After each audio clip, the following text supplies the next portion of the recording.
64 minutes rend hommage à Jean-Pierre Mocky, l'un des monstres du cinéma français. Il vient de nous quitter à l'âge de 90 ans, invité de Patrick Simonin. Il revenait sur son début de carrière et aussi sur Charles Pasqua. On l'écoute.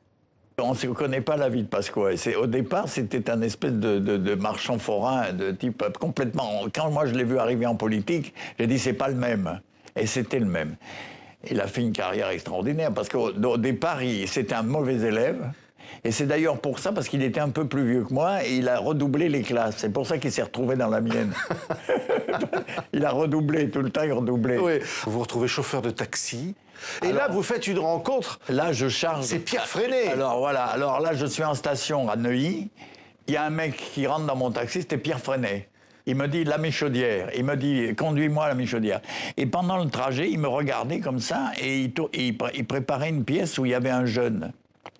Et il m'a fait faire un essai. Il m'a dit t'as un physique. Et c'est comme ça que j'ai démarré en 48. Rebonjour Estelle, Jean-Pierre Mocky vient de nous quitter, donc un grand nom du cinéma, Jean-Pierre Mocky, qui avait commencé en tant qu'acteur. Oui, vous voyez, vous pouvez prendre le taxi, Nidia, et peut-être que vous deviendrez vous aussi actrice comme Jean-Pierre Mocky. C'est ce qu'il racontait à Patrick Simonin, et il disait que c'est sa belle petite gueule qui lui avait aidé à percer dans le cinéma. Je cite Jean-Pierre Mocky, dont on connaît la truculence. C'était vraiment un personnage, Jean-Pierre Mocky. Il avait vraiment des coups de gueule, il était totalement investi dans le cinéma, il adorait le cinéma, on l'entendait tout à l'heure avec Alain Rioux.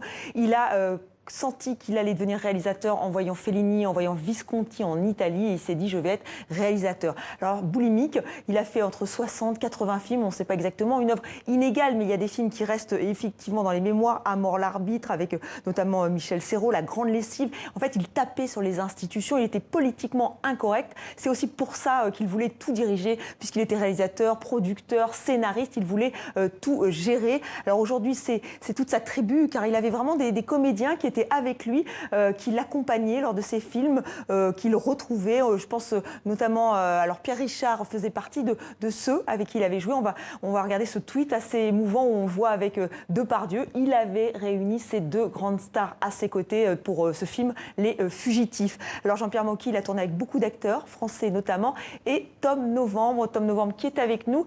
Tom Novembre, vous avez notamment joué en 92 le rôle principal d'Orphée. Quel souvenir vous gardez de Jean-Pierre Mocky? Souvenir, ça dit parce que c'est quelqu'un qui a accompagné tout mon parcours. Je dirais, il y avait un poster de Solo dans ma chambre.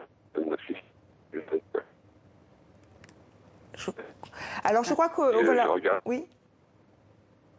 Alors, Tom Novembre, on va essayer de vous rejoindre tout à l'heure. Effectivement, vous étiez en téléphone avec nous. Donc, on le disait, Jean-Pierre Mocky, une tribu d'acteurs et aussi une volonté de contrôler toute la chaîne de production. Alors, pourquoi? Parce que effectivement, c'était difficile de financer ces films qui parfois étaient assez caustiques, même très caustiques, et aussi parce qu'il avait du mal à les distribuer. Alors, qu'est-ce qu'il a fait, Jean-Pierre Mocky? Eh bien, il s'est acheté une salle de cinéma, le Brady. C'était son cinéma. Écoutez-le. La salle de cinéma, si vous voulez, c'est un peu comme l'instrument de musique pour un musicien. Si vous avez un pianiste, il faut qu'il ait un piano. C'est que quand on fait des films hors normes, si vous voulez, parce que moi je ne fais pas des films commerciaux classiques et qui entraînent des grandes sorties, etc. Alors la seule solution, c'est d'avoir son propre cinéma, parce que sinon les autres ils vous virent. Si vous n'êtes pas chez vous, les gens vous virent au bout d'une semaine ou de deux. Voilà pourquoi il avait choisi d'avoir son cinéma. Alors, on va retrouver Tom Novembre. Donc, vous avez joué avec Jean-Pierre Mocky. Il était comment comme réalisateur? Truculent. Vous m'entendez bien, là? Je vous entends parfaitement. Bon, bah tant mieux. Il était truculent, drôle, amusant, déjanté. C'était ce que je dirais, dans le sens sympathique du terme, un roublard. C'est-à-dire quelqu'un qui aimait s'amuser de tout, se moquer de tout, avec un franc-parler qui fuyait la langue de bois, donc qui allait rentrer dedans. Voilà, il avait un côté fonceur. Et moi, il accompagnait toute ma vie au moment de mon histoire d'acteur. Et voilà, c'est pour ça que je suis assez aimé de parler de lui aujourd'hui.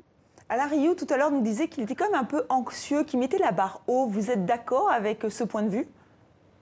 Ça dépend des moments, mais Oui, il avait ses ambitions, oui, il voulait, il se voyait dans la peau de quelqu'un qui doit remuer excusez-moi l'expression, remuer un peu la merde et les poncifs et les a priori. Et son cinéma était un cinéma qui se voulait, c'est un peu subversif, néanmoins, il avait la conscience que le cinéma est une distraction, donc il cherchait à mêler à la fois un discours sous-jacent un peu anard, on va dire, et un cinéma de rigolade, quoi, enfin, pour distraire, de distraction.